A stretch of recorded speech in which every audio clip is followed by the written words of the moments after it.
بسم اللہ الرحمن الرحیم۔ محترم ناظرین، السلام علیکم ورحمۃ اللہ وبرکاتہ۔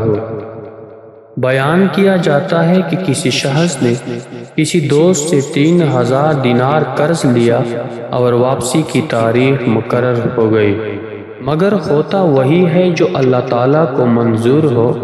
ہوا کچھ یوں کہ اس شخص کا کاروبار دیوالیہ ہو گیا اور وہ بالکل کنگال ہو کر رہ گیا۔ قرض دینے والے نے مقررہ تاریخ پر پہنچ کر قرضے کی واپسی کا مطالبہ کیا۔ اس مقروض نے معذرت چاہی کہ بھائی میں مجبور ہوں، میرے پاس کوئی چیز نہیں ہے۔ قرض دینے والے نے قاضی کے ہاں دعویٰ دائر کر دیا۔ قاضی صاحب نے اس مقروض کو طلب کیا اور سماعت کے بعد اس مقروض کو 1 ماہ کی مہلت دی اور فرمایا کہ اسے قرضے کی واپسی کا انتظام کرو۔ مقروض عدالت سے باہر آیا اور سوچنے لگا کہ کیا کروں۔ اسی دوران اسے رسول اکرم صلی اللہ علیہ وآلہ وسلم کا ارشاد گرامی یاد آیا کہ جس بندے پر کوئی مصیبت، کوئی پریشانی آ جائے تو وہ مجھ پر درود پاک کی کثرت کرے، کیونکہ درود پاک مصیبتوں اور پریشانیوں کو لے جاتا ہے اور رزق بڑھتا ہے۔ پھر ہوا یوں کہ اس نے اٹھتے بیٹھتے درود پاک پڑھنا شروع کر دیا۔ کرتے کراتے 27 دن گزر گئے تو اسے رات کو ایک خواب دکھائی دیا۔ کوئی کہنے والا کہتا ہے کہ اے بندے، تو پریشان نہ ہو، اللہ تعالیٰ کا احساس ہے، تیرا قرض ادا ہو جائے گا۔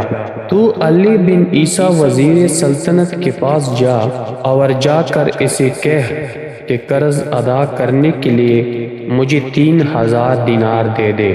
فرمایا کہ جب میں بیدار ہوا تو بڑا خوش تھا کہ پریشانی ختم ہو چکی، لیکن پھر یہ خیال آیا کہ اگر وزیر صاحب کوئی دلیل یا نشانی طلب کرے تو میرے پاس کوئی دلیل نہیں ہے۔ وہ صاحب فرماتے ہیں کہ دوسری رات ہوئی اور بستر پر گہری نیند میں سویا تو قسمت جاگ اٹھی۔ مجھے آقائے دو جہاں رحمت عالم صلی اللہ علیہ وآلہ وسلم کا دیدار نصیب ہوا۔ حضور صلی اللہ علیہ وآلہ وسلم نے بھی علی بن عیسیٰ کے پاس جانے کا ارشاد فرمایا۔ جب آنکھ کھلی تو خوشی کے انتہا نہ تھی، لیکن پھر یہ خیال آیا کہ اگر وزیر صاحب کوئی دلیل یا نشانی طلب کرے تو میرے پاس کوئی دلیل نہیں ہے۔ تیسری رات پھر نبی اکرم صلی اللہ علیہ وآلہ وسلم تشریف لاتے ہیں اور پھر حکم فرماتے ہیں کہ وزیر علی بن عیسیٰ کے پاس جاؤ اور اسے یہ فرمان سنا دو۔ عرض کیا کہ یا رسول اللہ صلی اللہ علیہ وآلہ وسلم، میں کوئی دلیل یا علامت چاہتا ہوں جو کہ اس ارشاد کی صداقت کی دلیل ہو۔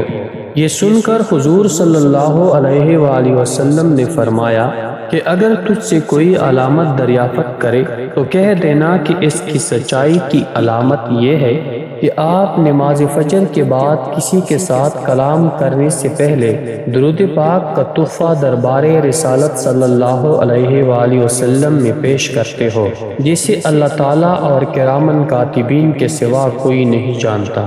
یہ فرما کر سید دو عالم صلی اللہ علیہ وآلہ وسلم تشریف لے گئے۔ کہتے ہیں کہ میں بیدار ہوا، نماز فجر کے بعد مسجد سے باہر قدم رکھا اور آج مہینہ پورا ہو چکا تھا۔ میں وزیر صاحب کی رہائش گاہ پر پہنچا اور وزیر صاحب سے سارا قصہ کہہ کر سنایا۔ جب وزیر صاحب نے کوئی دلیل طلب کی اور میں نے حضور صلی اللہ علیہ وآلہ وسلم کا ارشاد سنایا تو وزیر صاحب خوشی اور مسرت سے چمک اٹھے، فرمانے لگے کہ مرحبا یا رسول اللہ، اور پھر وزیر صاحب اندر گئے اور 9000 دینار لے کر آئے۔ ان میں سے 3000 گن کر میری جولی میں ڈال دیے اور فرمایا کہ یہ 3000 قرضے کی ادائیگی کے لیے ہیں۔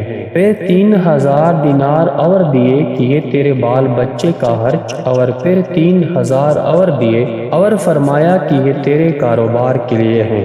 پھر وہ صاحب فرماتے ہیں کہ میں وہ رقم لے کر سیدھا قاضی صاحب کی عدالت میں پہنچ گیا، اور جب فریقین کو بلاوا ہوا تو میں قاضی صاحب کے ہاں پہنچا اور دیکھا کہ قرض دینے والا بھی وہاں موجود کھڑا ہے۔ میں نے 3000 گن کر قاضی صاحب کے سامنے رکھ دیے۔ اب قاضی صاحب نے سوال کر دیا کہ بتا تو اتنی دولت کہاں سے لے کر آیا، حالانکہ تو مفلس اور کنگال ہو گیا تھا۔ انہوں نے سارا واقعہ بیان کر دیا۔ قاضی صاحب یہ سن کر خاموشی سے اٹھ گئے اور گھر سے 3000 دینار لے کر آ گئے اور فرمایا کہ ساری برکتیں وزیر صاحب ہی کیوں لوٹ لیں، میں بھی اسی سرکار کا غلام ہوں، تیرا یہ قرض میں ادا کرتا ہوں۔ جب صاحب قرض والے نے یہ ماجرا دیکھا تو وہ بولا کہ ساری رحمتیں تم لوگ ہی کیوں سمیٹ لو، میں بھی ان کی رحمت کا حقدار ہوں۔ یہ کہہ کر اس نے تحریر کر دیا کہ میں اس کا قرض اللہ جل جلالہ اور رسول اللہ صلی اللہ علیہ وآلہ وسلم کے لیے معاف کر دیا۔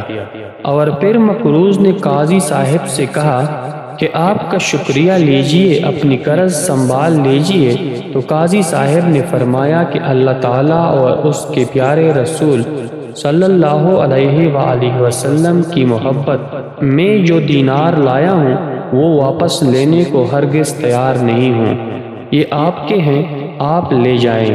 تو میں 12000 دینار لے کر گھر آیا اور قرضہ بھی معاف ہو گیا۔ یہ برکت ساری کی ساری درود پاک کی ہے، سبحان اللہ۔